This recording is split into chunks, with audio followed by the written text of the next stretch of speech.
ও মা, হ্যাঁ বল বাবা। বলছি রাত তো অনেক হয়ে গেল, হ্যাঁ, তা হয়ে গেছে বলছি তো। খেতে দাও। আসো চলে আসো, এই যে তোমার ভাত মারা হয়ে গেছে দেখো ও বাবা। আচ্ছা, তা কি কি আছে? এই আজকে একটু প্রসাদও আছে, এটার মধ্যে আছে। ও হ্যাঁ আসলে আজকে ভোগ আর ভোগ হয়েছে, সেটাও আছে।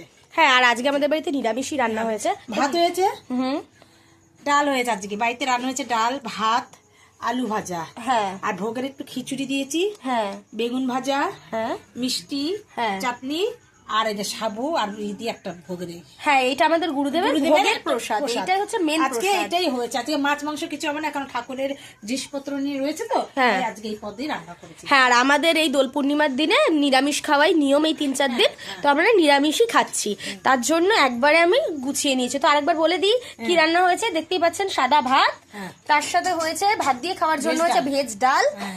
আছে আলু ভাজা। আর পুঁই মিটুলির ভাজা, হ্যাঁ। আর এইদিকে একটু ভোগের খিচুড়ি নিয়ে নিয়েছি। ভোগের খিচুড়ি বন্ধুরা ভীষণ টেস্টি লাগে। তার সাথে আছে বেগুন ভাজা, চাটনি আর মিষ্টি। আর এই যে ভোগের প্রসাদ তো আপনাদেরকে দেখালাম, Original এইটাই হচ্ছে অরিজিনাল প্রসাদ। তা ঠিক আছে বন্ধুরা, আজকে রাত্রিবেলার খাওয়া দাওয়া কেমন লাগলো অবশ্যই জানাতে ভুলবেন না, আর আমাদের ভিডিও আপনাদের কেমন লাগে সেটাও কিন্তু অবশ্যই জানাতে ভুলবেন না। আজ এইটুকুই, টাটা।